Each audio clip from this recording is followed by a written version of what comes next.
kita masih bicara tentang solusi SDM, dan pagi ini saya bersama Mas Riza, namanya panjang banget sih, Muhammad Riza Budi Prayogi. Beliau adalah Head of HRGA, Legal and IHS dari PT Kosmetika Global Indonesia atau biasa disebut PT Kosme. Selamat pagi Mas Riza.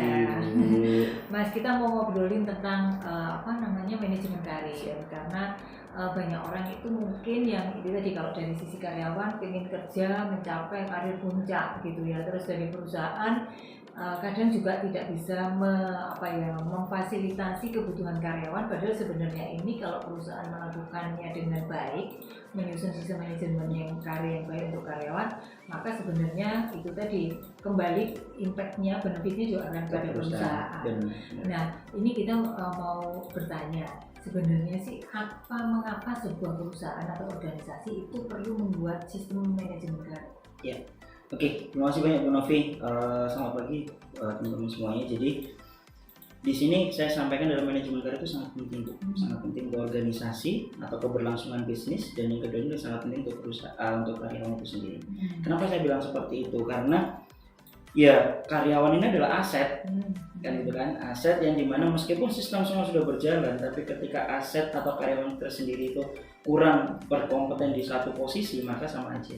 Dan juga ketika kenapa kok harus ada manajemen karir dalam setiap perusahaan, karena tadi yang saya sampaikan adalah perusahaan tidak bisa memungkiri namanya voluntary atau kita ngomongnya adalah separation. Misalnya perpisahan itu antara mungkin bisa jadi meninggal, kemudian resign, atau kemudian dia sakit dan lain-lain. Maka kita tidak bisa, selaku perusahaan kita tidak bisa mempercayakan pada 1-2 orang saja. Jadi kita harus punya namanya sistem di mana semua karyawan itu bisa ada backupnya atau ada backup plan ketika memang ada satu kondisi yang tidak memungkinkan, sudah bisa di backup dengan second layernya. Seperti itu, Bu.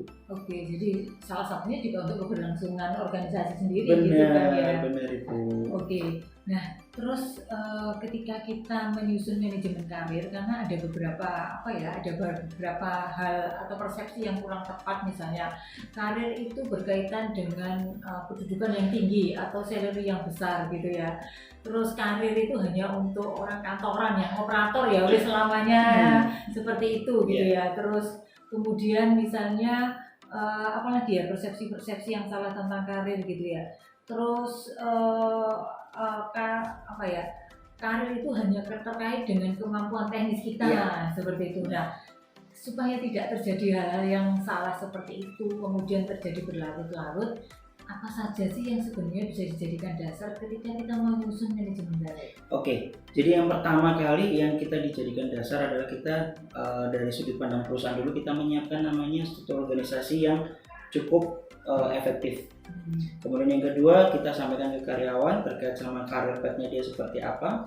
Kemudian apa yang disampaikan dulu itu adalah yang mungkin saat ini terjadi, tapi sebenarnya itu adalah salah besar semuanya. Yang pertama, karir kita, jadi perusahaan maupun karyawan itu harus berpikir karir itu bukan hanya masalah kenaikan jabatan dari bawah ke atas atau dari yang gaji 1 juta menjadi 2 juta. Tapi karir itu adalah merupakan pengembangan diri juga. Dimana yang tadi bahasanya kita adalah, ya itu adalah kesempatan kita mengembangkan potensi kita. Jadi yang nantinya pasti di lain kesempatan itu menjadi harga jual kita menjadi lebih naik. Nah seperti itu. Jadi dari mana? Ya caranya adalah kita memberikan assignment ke karyawan terkait sama namanya project baru. Kita memberi, jadi bukan hanya dari bawah ke atas, tapi bisa juga dari kanan ke kiri, kiri ke kanan itu sistem-sistem yang saat ini harus diterapkan sama perusahaan, dan karyawan sendiri juga harus sudah membuka lah open mind terkait sama namanya karir itu tidak hanya dengan saya kalau dari operator menjadi supervisor atau staff, itu salah banget gitu kan, karena selanjutnya bukan hanya kantoran aja, Bu. Kalau di tempat kami itu operator pun kita bagi beberapa klasifikasi.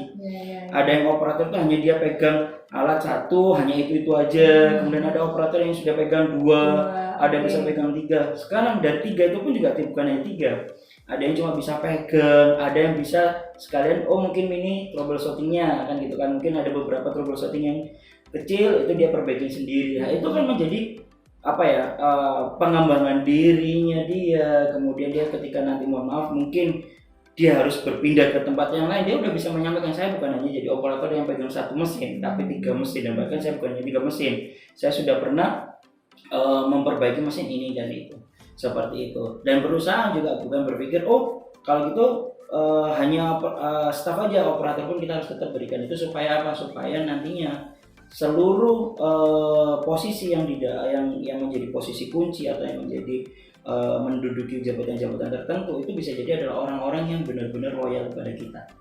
Yang dengan cara mungkin kita sudah berikan training dan mereka pun sudah memberikan, kasarnya itu adalah engagementnya pun sudah nggak diragukan lagi lah, seperti itu Ibu. Ya, oke.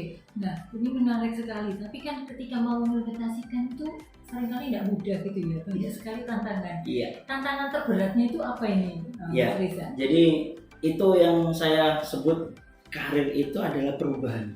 Oke. Karir itu adalah perubahan, dan perubahan itu kuncinya hanya ada 2, komitmen dan konsisten. Nah, jadi kalau dari segi perusahaan, ya perusahaan harus berkomitmen, bukan hanya berpikir take and give-nya. Ketika saya berikan ini saya dapat apa, jangan berpikir seperti itu, tapi kita pikirkan ada kelangsungan bisnis. Kita nggak mungkin hanya satu usaha, kita akan pasti punya mindset, oh kita harus punya beberapa usaha. Lah punya beberapa usaha ini siapa yang menjalankan? Nggak mungkin kita harus rekrut orang luar, gajinya tinggi kan gitu kan. Kemudian dari karyawan juga sama. Dia harus berkomitmen. Contoh nih, kita ada namanya karir pack, kita namanya ada manajemen karir, tapi kalau karyawannya nggak punya komitmen untuk berkembang, sama aja. Yang keduanya adalah konsisten. Konsisten itu karena apa? Saya sampaikan ke teman-teman semuanya sama Bu Novi, mungkin ada tambahan atau koreksi.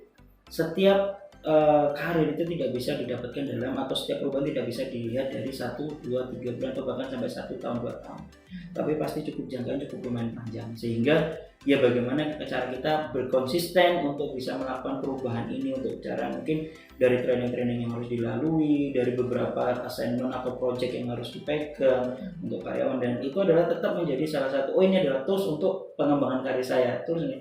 Jadi kita nggak bisa langsung minta, Pak saya habis training ini saya bisa dapat apa nih, saya habis training ini saya kenaikannya berapa, enggak seperti itu, tapi kita melihatnya adalah konsisten untuk melakukan perbaikan semua, yang sampai pada ujung akhirnya kita udah benar-benar menagih perusahaan.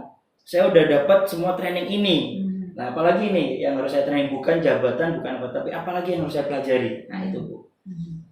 Oke. Nah, kalau dari segi pengelola HR, bagaimana Mas Riza menilai efektivitas dari sistem manajemen karir yang sudah dilakukan? Karena endingnya itu kan itu yang mau dilihat. Benar. Jadi yang paling utama adalah kita sangat dipermudah dengan namanya pencarian SDM. Itu jadi kalau saya sama tim, saya selalu bilang bagaimana cara kita mengukur atau evaluasi manajemen karir itu efektif apa tidak, adalah ketika kamu ada orang resign atau ada orang yang sakit, kita udah nggak bingung lagi mencari siapa penggantinya. Kita udah punya namanya backup, kita udah punya namanya second layer. Kemudian yang keduanya adalah terkait sama produktivitas, karena tidak bisa dipungkiri Bu, ketika ada orang baru, kita pasti akan ada namanya sempat bahasanya itu sempat ada penurunan produktivitas.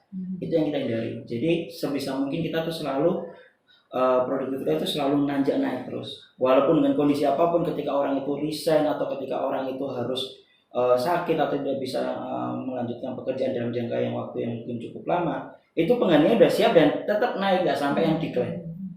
Itu yang kedua. Kemudian yang ketiganya adalah paling utama itu adalah profit. Karena apa?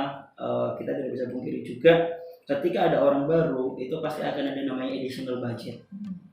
Karena mereka pasti akan melihat secara jabatannya, mereka akan membandingkan dengan market data, mereka akan membandingkan dengan previous company-nya seperti apa. Itu yang kita hindari. Jadi jangan sampai merusak namanya budget itu sendiri, dan jangan sampai merusak namanya ketika pendapatan atau profit itu sampai terganggu gara-gara kita tidak siap dengan namanya backup plan. Seperti itu Bu.